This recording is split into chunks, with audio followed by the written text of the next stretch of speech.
أعوذ بالله من الشيطان الرجيم. بسم الله الرحمن الرحيم. وإذ قلتم يا موسى لن نؤمن لك حتى نرى الله جهرة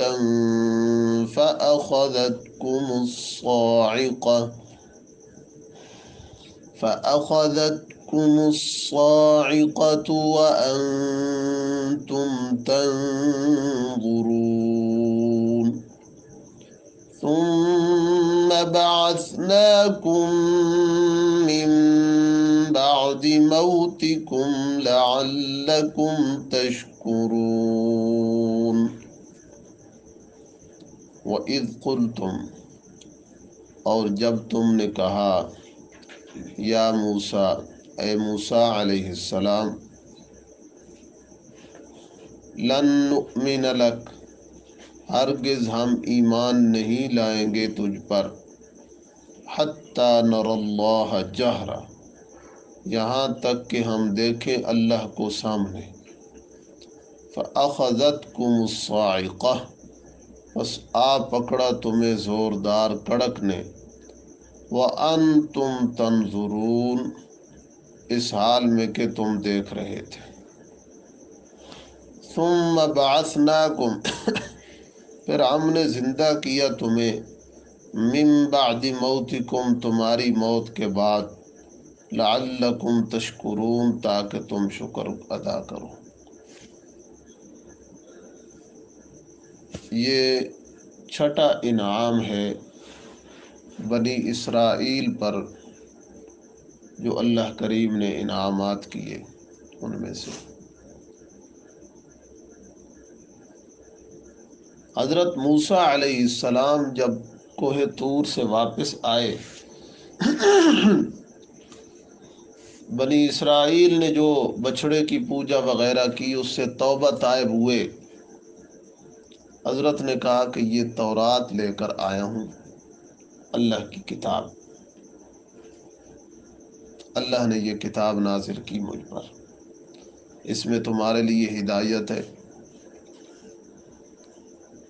وہ کہنے لگے کہ پتہ نہیں کہاں سے اٹھا کے لے آیا،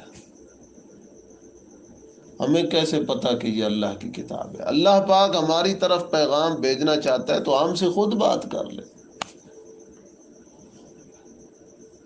اللہ کریم نے آپ کو کیوں منتخب کیا؟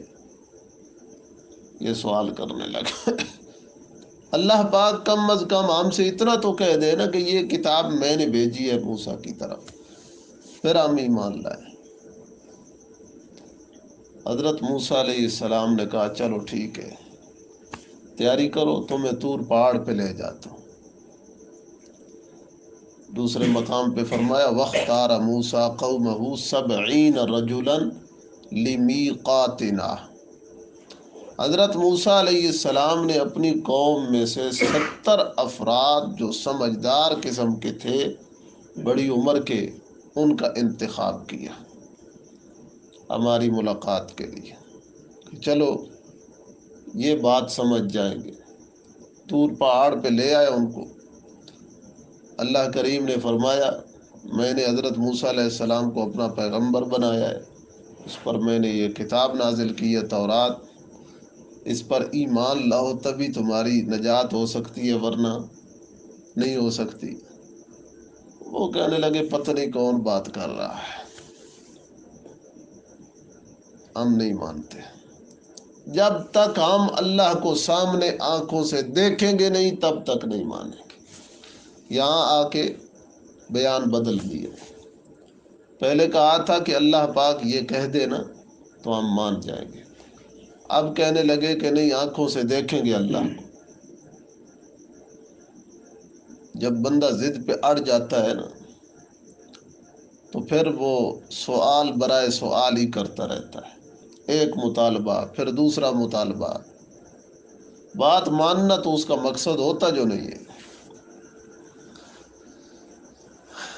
تو یہ سوال انہوں نے کیا کہ ہم اللہ پاک کو دیکھنا چاہتے ہیں، دیکھیں گے تب ایمان لائیں گے ورنہ نہیں۔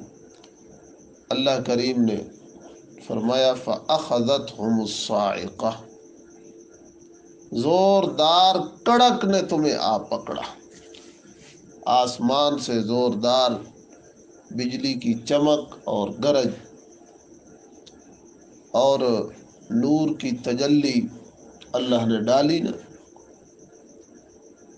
تو سب مر گئے، موت کی گھاٹ اتر گئے۔ دوسرے مقام پہ فَأَخَذَتْهُمُ الرَّجْفَةُ، زوردار زلزلہ پیدا ہو گیا زمین میں۔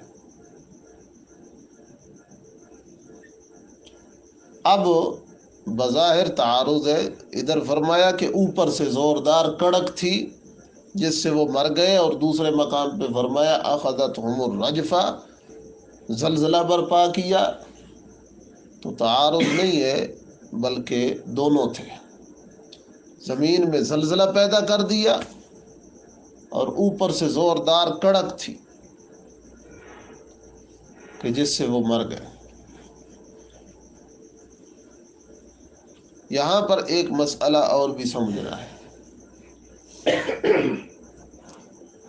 معتزلہ ایک گمراہ فرقہ گزرا ہے، وہ کہتے ہیں کہ اللہ تعالی کا دیدار ممکن نہیں ہے، نہ دنیا میں نہ آخرت میں، کسی کو اللہ کا دیدار نہیں ہوگا۔ یہ اس لیے بتا رہا ہوں کہ یہ جو جھوٹے نظریات اور غلط عقائد ہیں، یہ پرانے علماء کے زمانے میں اہل بدعت اختیار کر گئے اور علماء اہل سنت نے جوابات ان کو دے دیے۔ بعد میں پھر ایسے ہوتا ہے کہ سال 2 گزرتے ہیں، 3 گزرتے ہیں، تو کچھ لوگ فتنہ پسند جب سمجھتے ہیں کہ وہ پرانے لوگ اب بہت پرانے ہو گئے، ان کا کوئی ایسا مسئلہ نکال کے اب پھر لوگوں میں مشہور کر دیں، اس لیے یہ عقائد بتائے جاتے ہیں، ورنہ معتزلہ تو اب نہیں ہے۔ تو آج اگر کوئی یہ عقیدہ اختیار کر لے تو یہ وہی انہی والا عقیدہ ہے، گمراہوں والا، کہ اللہ کا دیدار نہیں ہوگا۔ قرآن مجید کی آیت ہے وجوہ یومئذ ناظرہ، قیامت والے دن کئی چہرے اللہ کو دیکھنے والے ہوں گے۔ اللہ کے رسول صلی اللہ علیہ وسلم نے صحابہ کو بتایا جس طرح تم 14ویں کے چاند کو دیکھتے ہو اللہ کو ایسے دیکھو گے۔ تو اللہ کا دیدار یہ ممکن ہے، ناممکن نہیں ہے۔ یہ بات، یہ عقیدہ غلط ہے، اللہ کا دیدار ممکن نہیں۔